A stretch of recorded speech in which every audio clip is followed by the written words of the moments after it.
Deixa eu tentar me organizar aqui. Eu fiz só um roteirinho e me solidarizar essa função de mediar, de controlar o tempo, ainda mais porque a gente se atrasou no início, então a gente tem que lembrar também um pouco dessa situação, mas eu acho que com uma certa flexibilidade a gente chega lá, tem feito o debate. Eu queria primeiro, em 30 segundinhos, falar um pouco da ousadia.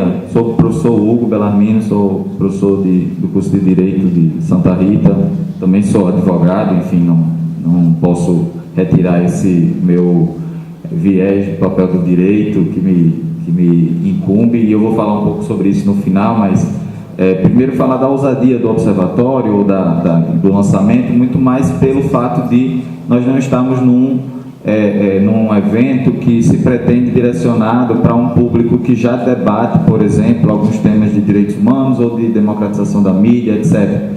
Eu acho que isso é importante porque a ideia aqui é fazer pontes, é fazer interlocuções entre o curso de Direito e o curso de Jornalismo, entre jornalistas e advogados ou professores de Direito, etc. Eu acho que isso é um desafio, né? Porque como a gente não tem oportunidade de fazer isso, aí acaba ficando pouco tempo para tanta coisa. Eu acho que a gente precisa caminhar com mais atividades e mais seminários para debater esse tema, porque ele é relevante para todos nós.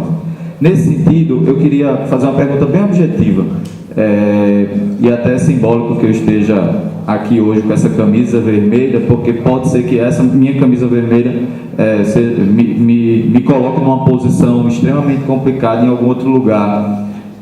Em momentos em que há um acirramento tamanho da intolerância, e isso é um dado concreto, ninguém aqui, creio eu, que vai discordar dessa informação. Qual é o papel da mídia também? Né? A gente está falando de processos de violência, como é que a mídia lida com a violência, mas no momento em que se acirra a intolerância, qual é o papel? Eu estou querendo problematizar o nosso momento atual. Qual é o papel? É uma pergunta para todos os integrantes da mesa. Uma questão que creio que foi muito interessante que a Suzana trouxe ontem, falando sobre a quantidade de violações, que é uma dúvida mesmo. Dentro de cada local de trabalho na mídia, como é que se reflete sobre o papel da violação? Ou seja, eu sei que eu estou violando, é uma pergunta, eu sei que eu estou fazendo uma violação de direitos quando eu estou fazendo determinada matéria, com aquele determinado conteúdo, com aquele enquadramento, etc. Esse debate acontece porque Tatiana trabalhou, tem tido esse debate cada vez mais, etc. Mas ele ocorre em que medida? No sentido da ética jornalística, do impacto daquela notícia, seja positivo, seja negativo, ou seja, a consciência de que vai trazer um impacto positivo ou negativo, ou uma consciência no sentido também da violação, ou seja, isso aqui claramente tem um impacto no sentido técnico, jurídico da coisa, no sentido da violação. É uma pergunta também. E por fim, e aí eu faço uma fala ao mesmo tempo de pergunta, mas também de inquietação, que é o seguinte: o desafio da autocrítica, né? Eu sou, como eu comecei, eu disse, bom, eu sou do direito, eu nunca estive tão espantado com os juristas como eu estou espantado hoje. E não porque eu considero que, em linhas gerais, genericamente, a minha função enquanto jurista ou professor, ela é uma função somente de violência simbólica, embora eu concorde que ela, em alguma medida, embora não seja pós-moderno, não concordo com algumas avaliações do professor Oswaldo, eu sei que a atividade de professor é uma atividade de violência simbólica. Mas ela também ela traz um papel pedagógico de transformações das consciências. Nós juristas, a gente tem à disposição um arsenal de possibilidades, de interpretações. E eu estou sinceramente assustado com como é que esse arsenal tem sido utilizado. E por isso eu estou fazendo uma autocrítica aqui com todos que estão aqui. Eu nunca vi uma situação em que, tecnicamente e juridicamente, a gente tem feito tantas ilações que apontam para um cenário, na minha opinião, claramente de vale tudo. E quando vale tudo para todos os lados. O professor Luciano trouxe essa questão. Esse é um limite. O limite da lei, no sentido da construção de cada um dos discursos, ele pode gerar situações que a gente não considera desejáveis para nenhuma das partes envolvidas dentro de um contexto como esse que a gente está vivendo. Aí eu estou fazendo essa autocrítica, eu estou dizendo, eu estou espantado e estou problematizando isso internamente dentro do campo jurídico, participo de alguns espaços, não nego minha posição política por conta dessa participação, mas eu queria também jogar essa bola para o jornalismo.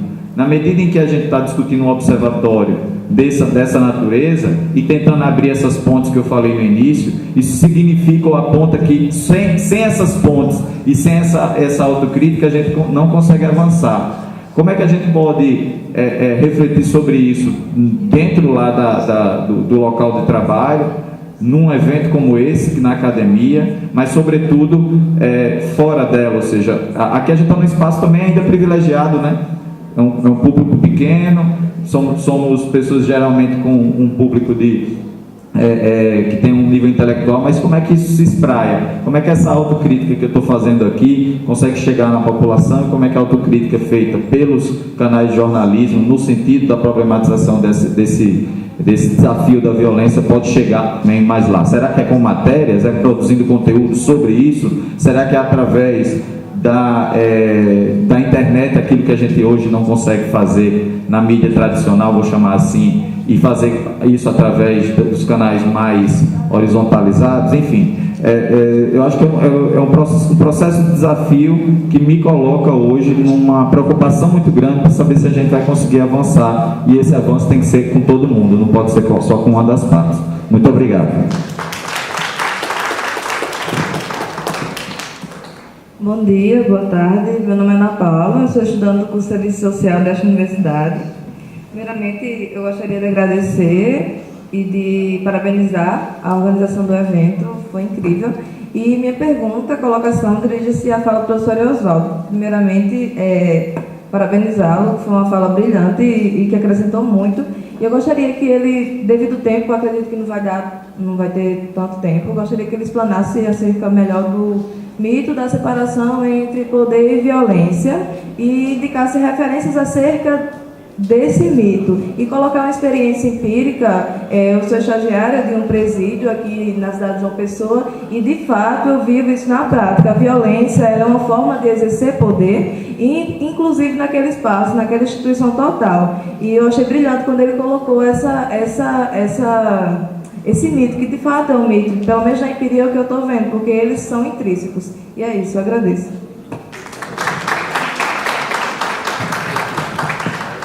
Bom dia a todos e a todas. Eu sou Rosane, sou promotora de justiça aqui em João Pessoa, de defesa da mulher. E primeiro eu quero parabenizar a organização do evento. E, como disse o brilhante colega e professor, eterno meu professor Luciano, eu vou tatear também, partindo do mundo empírico, como aqui nós estamos no espaço acadêmico, a mesa é tão plural, tem representante do setor empresarial da imprensa, tem o mundo acadêmico e eu tenho o mundo jurídico. Então, partindo do mundo empírico e concreto, não tem como nós fugirmos do que está acontecendo, e eu acho que é um caso concreto, vamos dizer assim, um estudo de caso extremamente rico para a gente poder entender esse momento, que não é de hoje, vem um processo acelerado. Eu estava até aqui, eu gosto muito de pesquisar, e estava olhando aqui uma fala não sei se ela ainda é presidente, Judith Brito, presidente da Associação Nacional de Jornais, quando ela disse que a imprensa, a oposição no Brasil estava tão fragilizada que a imprensa tinha que assumir esse papel, de forma extremamente concreta, enfim. Lógico que nenhuma democracia se fortaleceu, se construiu sem esse papel vigoroso da imprensa. É lógico que são coisas diferentes, o direito da imprensa e o direito à informação. O direito à informação é um direito fundamental, né?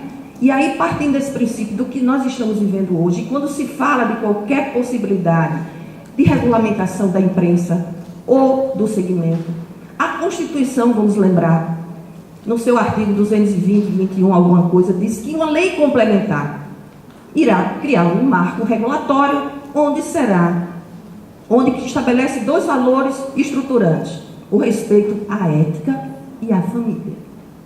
E aí, partindo do que nós estamos vivenciando hoje, como aqui nós estamos no momento de reflexão, eu me dou o direito de fazer essa reflexão como um ator importante que é o Ministério Público, nesse processo de democratização da sociedade. E aí a gente entende a violência, essa simbólica, não só acadêmica, como desigualdade, vamos dizer, quando nós estamos num patamar de desigualdade, e a imprensa, muitas vezes, tem esse papel protagonista e desigual. E aí o que tem nos assustados, eu tenho dito, depois que tudo isso passar, e que se por acaso, e aqui todas as falas foi, não há neutralidade. Não existe neutralidade em nada, nem no Poder Judiciário, nem no Ministério Público. O que não pode é o excesso. O que é ético e o que é aético? O que é que a imprensa está fazendo que não seria aético? Que seria ético? Quando nós estamos falando que a imprensa, ela como um pilar importante da democracia, ela tem que ser fortalecida a sua liberdade. Agora, lembrar, né, Luciano, que não há nenhum direito fundamental absoluto. Nem mesmo a vida. Eu posso matar alguém em legítima defesa. Portanto, me parece um mito essa história da liberdade de imprensa sem limites. Me parece. Então, parece que a gente vai para um campo de uma subjetividade. O que é ética? O que é ética para a Globo? O que é ética para a Bandeirantes?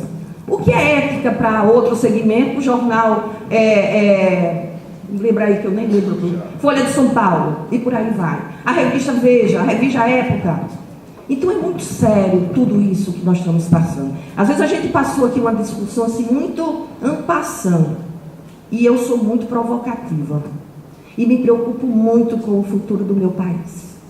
O que tudo isso, depois que o inimigo comum for abatido, eu estou preocupada com a quebra, viu, Luciano, dos fundamentos. A partir do Ministério Público, a partir do Poder Judiciário, a partir da imprensa, quando esses fundamentos democráticos, não há democracia sem pluralidade. E como é que eu faço essa pluralidade acontecer? Aí eu vou para o caso concreto, real, do que está acontecendo. Se a imprensa, ou parte dela, os meios de radiodifusão, é uma concessão pública, e tem lá que deve atender o interesse público, não é o interesse do público. Que público é esse? O interesse público genuíno, Luciano. Aquele intangível, aquele que não se transaciona, não se barganha. Então, o que eu quero fazer duas falas. A Ana Raquel me pediu, seja objetiva, Rosana. E eu tenho, por eu estar tateando, viu, jovem? Você é jovem. E aí gostei demais quando você falou que tem essa objetividade, por óbvio. A gente fica num discurso, às vezes, me perdoe, a palavra parece pesada. Hipócrita. No mundo ideal e no mundo real. Vamos para o mundo real? Que momento é esse que nós estamos vivendo? Por que passado quase 30 anos e esse marco regulatório que a Constituição diz que será, inclusive, uma lei complementar e que trará lá e que o povo poderá fazer esse controle? Aí uns dizem assim, os mais, não, Rosa, não é só o controle remoto da tua casa. É isso mesmo? Não creio. Quando a violência criminosa dos pobres, ela é mercadoria e notícia, que interesse público é esse? Pergunto à mesa, que interesse público é esse? De que público eu estou me dirigindo? É vendável? É uma empresa. Não é uma empresa? Está aqui, 2 representantes e um egresso do Sistema Globo. É uma empresa que sobrevive de lucros. Quem tem que cuidar do que é genuinamente... O senhor hoje está num espaço institucional, mas ele foi egresso. E me perdoe que até essa sua fala do Dom Pedro II, mas lá não havia democracia. Aqui nós vivemos, em tese, no regime democrático. E qual era o interesse por trás? Eu sempre fico me perguntando, eu sou muito curiosa. O que está por trás, né, da notícia? Né? É a notícia ou é a informação? A informação edifica, constrói e com pluralidade. Então, eu queria fazer essa reflexão. Por que até hoje, doutor Luciano, professor, sociólogo, o espaço acadêmico, o jornalista que hoje é o presidente da Associação Nacional de Imprensa, historicamente defendeu a democracia, os pilares da democracia, eu estou falando de fundamentos. Eu estou preocupada com os fundamentos, a quebra dos fundamentos. Já que o Luciano falou aqui da Bíblia, lá em Salmos 11, 3, diz: quebrar os fundamentos, o que fará o justo? Eu tenho me perguntado, não é que eu me acho a salvadora nem a redentora, não. Como aqui é um momento de reflexão, e eu creio em todos os homens e mulheres que estão aqui, estão com as melhores das boas intenções, para construir, se é que a gente pode falar, no novo Brasil. Quando tudo isso passar, quando essa terra batida ficar, eu não quero pensar naqueles filmes apocalípticos que diz que acabou tudo, não. Eu penso que nós possamos sair daqui mais crescidos, mais robustecidos. E eu quero perguntar, isso aí, é a imprensa hoje um partido de oposição? Como disse a ex-presidente ou a presidente nacional da Associação Nacional dos Jornais, que a oposição estava fragilizada e precisava ter um papel protagonista? Ou é?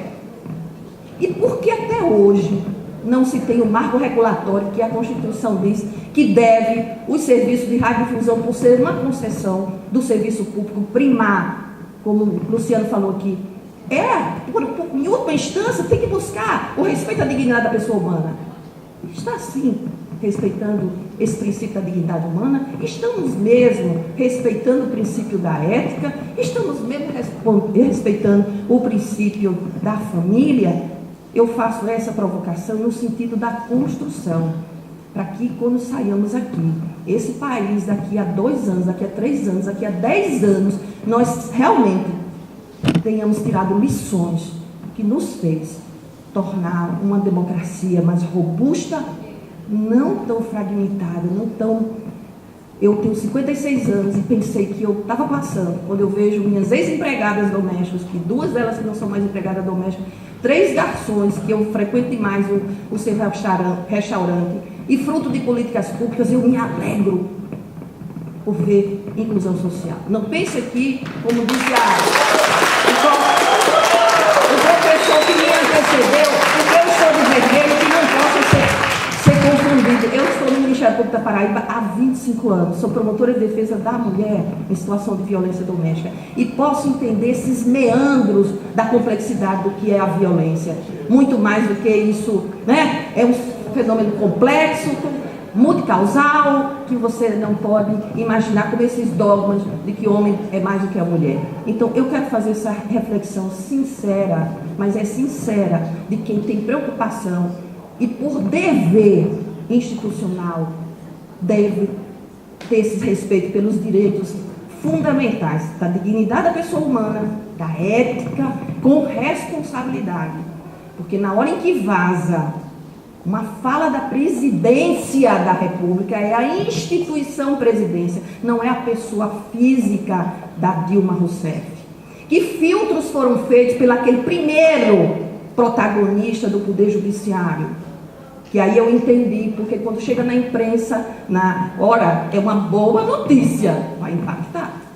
Qual é o arbítrio, o que fazer? Então, partindo desse caso concreto, porque eu não sou uma acadêmica, não sou uma curiosa, e me afligir para que a gente aqui, eu não sei se eu vou tornar esse debate mais antipático, ou dar uma falsa ideia de ser partidária.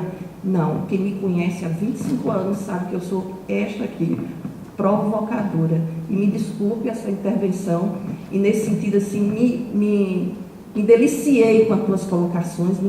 Eu falo, Luciano, pelo respeito, mas eternamente sua aluna, né, porque sempre é prazeroso e se aprende mais. E ao professor Ariosvaldo e aos demais da mesa, peço desculpas pelo excesso do tempo.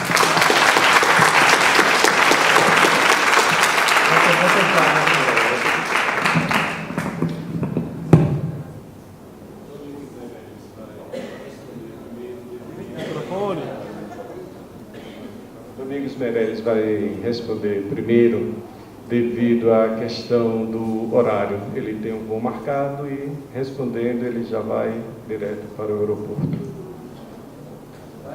Bom, doutora Rosani, eu queria que a senhora fosse para casa um pouco mais tranquila. Depois da senhora, nessa catástrofe, que tanto sensibilizou a todos nós, Eu vou começar respondendo a uma colocação feita, seu nome? Pelo Hugo, advogado. Quando você fala que o seu espanto, realmente eu me assustei um pouco, quando você fala no espanto do que ocorre hoje no campo jurídico, né, com o agravamento do radicalismo, é que você não conheceu o governo Arthur Bernardes.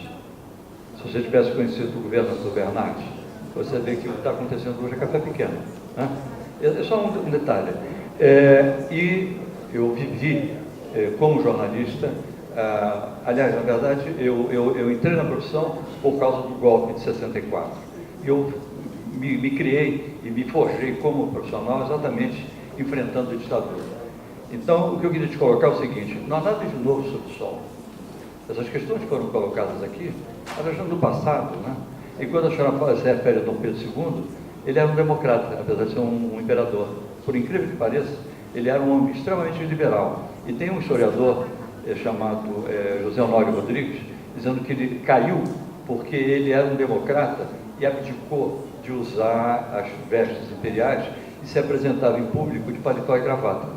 Então, veja, não sou eu, um historiador, torcedor do Flamengo, fanático torcedor do Flamengo, que dizia isso, que o Dom Pedro II, apesar de ser um monarca, um imperador, ele era um democrata, e o grande erro que ele comete foi de ser tolerante demais com os seus súditos, ao ponto de abdicar das vestes imperiais, e ele nunca era visto em público com uma coroa. Ele estava sempre de trás dos esportes, e segundo o Zé Honório, isso de uma certa forma contribuiu para a erosão da imagem de Sua Alteza Imperial, e depois tivemos um golpe de Estado, que não foi a proclamação da República, a opinião pública, a sociedade brasileira não sabia nem do que se tratava, né? Achavam que era um desfile militar, quando na verdade era um movimento de tropas para depor Sua Alteza Imperial. Bom, a senhora fez uma observação que me chamou a atenção, que a senhora dizia que não existe liberdade de imprensa sem limites. Eu não entendi bem o que a senhora quis dizer. Agora, eu acho o seguinte,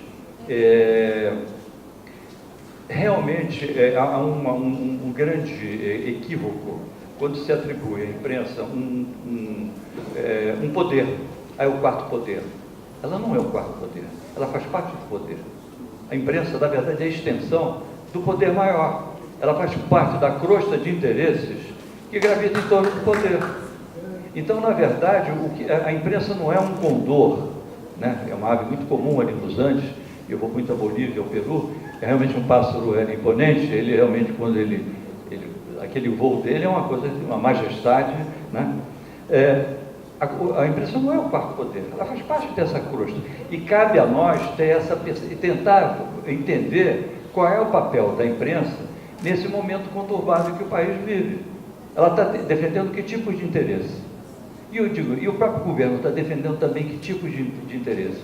Uma coisa que me chocou, vou até dizer a senhora como jornalista, eu estava em São Paulo, quando eu vi, até eu tenho um bom relacionamento com ele, embora eu não o conheça, que é o Roberto Setúbal, o presidente do Banco Itaú. Ele foi o primeiro a defender a Dilma. Como é que um banqueiro defende a Dilma, igual se falou no impeachment o ano passado? Porque os bancos são aqueles que mais ganham dinheiro nesse momento. Em 2015, salvo engano, eles receberam em torno de 800 bilhões como remuneração do que eles chamam o serviço da dívida. Isso é um absurdo e ninguém toca nesse assunto.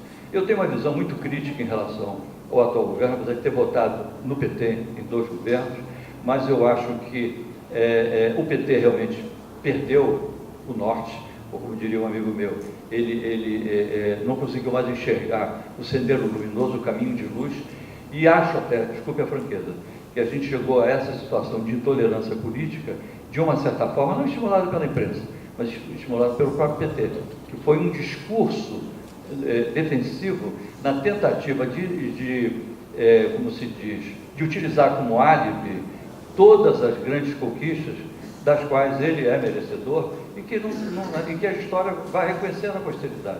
Eu acho que as conquistas sociais realmente se apequenou, se diminuiu o fosso que separava o lumpensenato dos estratos sociais mais explorados, mas nada do que foi feito legitima ou funciona como um álibi ou como um alvará para que o governo tenha cometido o que cometeu. Eu tenho informações que eu estou esperando que elas um dia cheguem ou a sair nos jornais, que se eu contar aqui, vocês vão ficar de cabelo em pé. Como isso é possível? Como isso é possível? Eu ouvi relatos, né, como jornalista, eu não tenho como colocar isso. Relatos sobre corrupção envolvendo o governo, inacreditáveis. A primeira vez que eu ouvi, eu tenho 2 livros. Um livro sobre a coluna Brecht, As Noites das Grandes Fogueiras, e um livro sobre 1930, Os Órfãos da Revolução.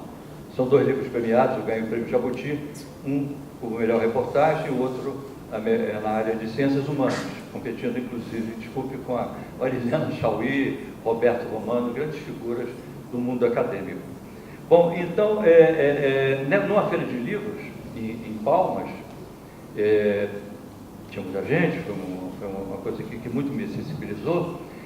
De repente, na hora eu fiz a palestra, falei sobre a coluna e tal, falei também sobre 30, eu vi uma noite de autógrafos, uma tarde de autógrafos.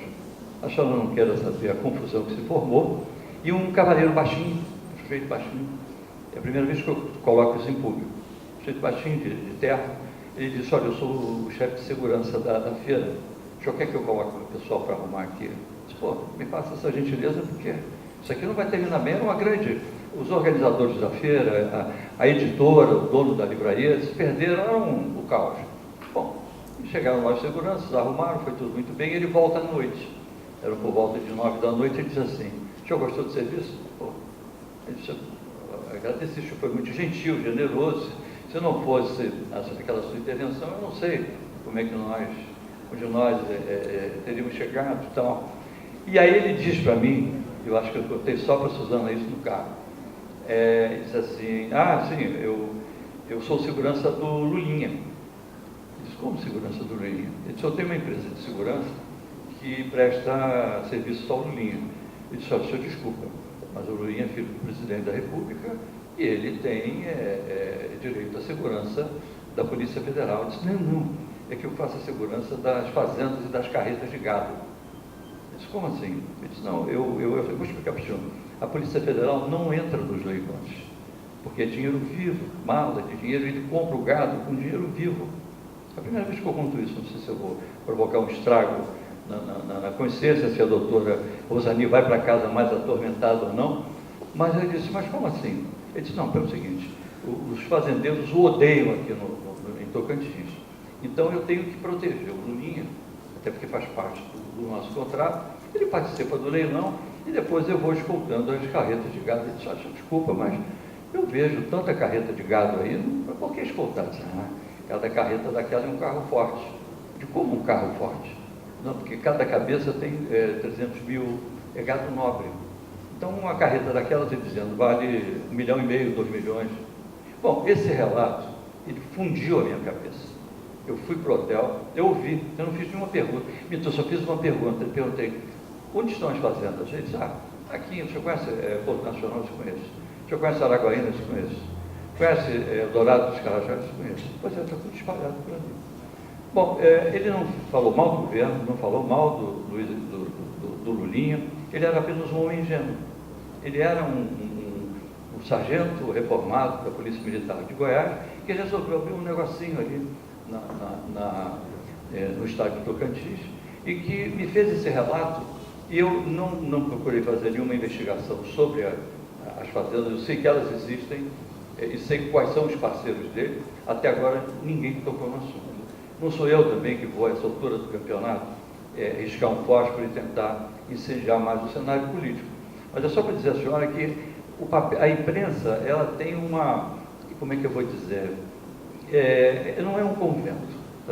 As grandes empresas não são monastérios, não fazem parte daquela congregação das carmelitas descalças, que tem um voto de castidade, né? Não é isso. Eu acho que a imprensa, a gente tem que entender como um veículo é uma empresa e tem seus objetivos. Agora, aí é que entra uma discussão que o Delmo levantou e que não deu para discutir na época. Cabe ao jornalista ter essa percepção E como é que ele vai lidar com esses referenciais? Porque uma coisa é o jornalista, outra empresa, por exemplo, na TV Globo eu fiz coisas do Arco da Velha, e no jornal também. E nunca a família Marinho percebeu isso. Nunca, nunca. Vou só me despedir com uma história caricata, mas eu acho que está bem o exemplo do que eu quero dizer. Em 1975, logo após a morte do Herzog,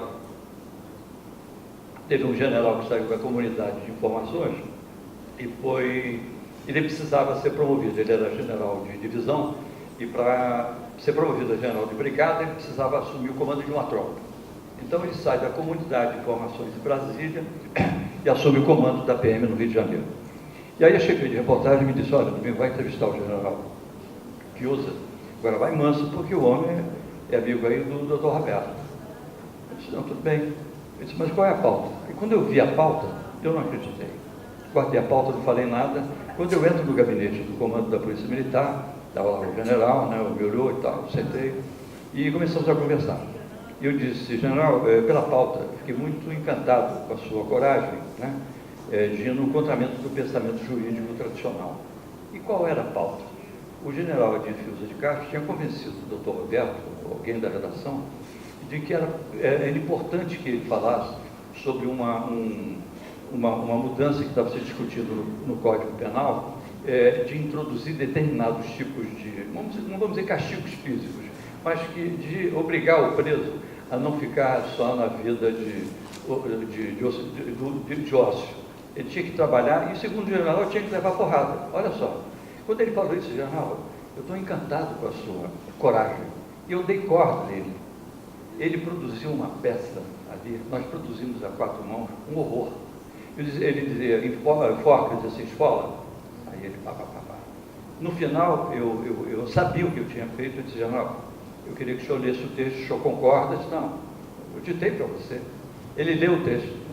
Ele disse: olha, agora seria bom o senhor rubricar, porque a redação lá, o senhor vai enfrentar uma certa dificuldade. Ele disse: eu sei, conheço. Aquela redação está cheia de comunistas. Conheço todos eles. Eu disse: então é mais um motivo para o senhor rubricar todas essas laudas e tal, porque na época a gente usava uma lauda, que era a lauda que a gente utilizava na própria máquina de escrever. E o general rubricou aquilo ali, ele preencheu, fez várias assinaturas, eram 4 ou 5 laudas. Quando eu chego na redação, o chefe de reportagem diz assim: porra, Domingos, olha o que você fez. Porra, você vai criar uma... Você enlouqueceu? Eu digo: Anderson, até brinquei com ele. Ele tem a tua ficha. Ele tem a tua ficha. O Anderson, na época, era do partido. Ele disse: ele tem a tua ficha. Você faz o que você quiser. Eu fiz a minha parte. Fui lá, entrevistei o homem, está aí. Ele... quando eu saí, eu fiz realmente a suprema maldade. Eu disse: coronel, o senhor sabe que, geral, o senhor tem muitos inimigos. Seria bom o senhor dar um telefonema para o doutor Roberto? O senhor tem alguma dúvida? Ele disse: não. É que saia exatamente, senão eles vão deturpar o seu pensamento, vão fazer cortes, que seja publicado na íntegra. Deixa comigo. Chamou lá um oficial lá, acho que era um major, e disse: liga, doutor Roberto. Aí eu saí logo e tal. Então, quando eu chego na redação, eu disse assim: porra, o doutor Roberto vai ter um troço. Eu disse: esse é o problema do doutor Roberto e do general Fiuza, não tem nada a ver com isso. Eu fiz a minha parte. Pois bem, a matéria foi publicada exatamente como ele disse, e ele não foi promovido. Porque toda a oficialidade imaginava que o general Fiuza, ele era um militar devotado, né, do combate ao comunismo internacional, que era o mote da época. Ele havia abdicado da sua vida familiar em defesa de valores nobres, da democracia e etc. Na verdade, ele era um doente, ele era um torturador, certo? Então, eu utilizei aquele momento, eu vislumbrei a possibilidade, quando eu vi a pauta, de dar uma pancada nele e de aleijá-lo. Eu não podia chegar para o chefe e botar: vamos fazer uma sacanagem junto. Isso não ia funcionar. Então, ao longo desses meus 51 anos, eu não tenho feito outra coisa do que pequenas sacanagens como essa. Mas o mais interessante é o desfecho dessa história. O tempo passa, o tempo voa, como dizia aquele comercial do Bamberinos. Eu já estava na TV Globo, isso 20 anos depois, mais de 20 anos. Eu estou caminhando pela Rio Branco e eu olho quem vem na minha direção. O general já reformado. Quando ele me olhou, os olhos dele, eu digo: agora eu estou frito. Tem um jeito. Ele acelerou aquela marcha militar na minha direção. Eu disse: agora como é que eu faço? Parei.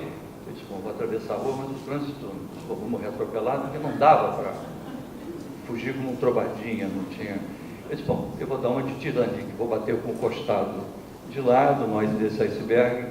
Olha o que aconteceu. Ele abriu os braços e disse assim, meu repórter, e me abraçou, comovido.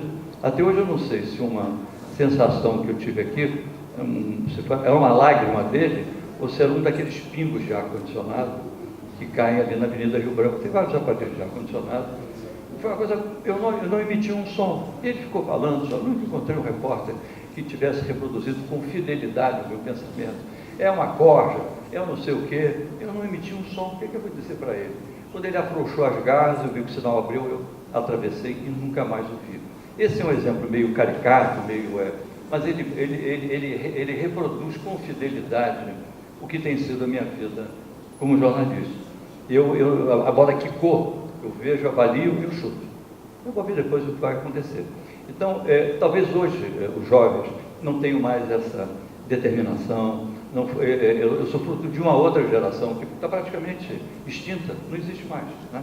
E que nós exercimos essa profissão como uma forma assim, meio quase que religiosa, jesuítica, catequética, como eu disse ainda há pouco. Isso acabou. Então, eu diria que a doutora Rosali, não sei se eu aumentei a sua angústia, se eu lhe trouxe alguns novos tormentos, mas a imprensa é o que é. E a gente tem que entender como combatê-la, né? E eu acho sempre que o melhor combate é aquele que ocorre dentro da redação, não é o de fora. Mas, infelizmente, esse combate hoje, praticamente, são poucos os companheiros que ainda resistem dentro de uma redação, oferecendo resistência à orientação política e ideológica dos veículos em que trabalham. Eu peço desculpas, senão vou perder o voo e vou ter que ficar aqui. Eu tenho uma série de compromissos no Rio. Eu peço desculpas pela saída meio francesa. E muito obrigado, e uma boa tarde a todos, e até um dia. Muito obrigado.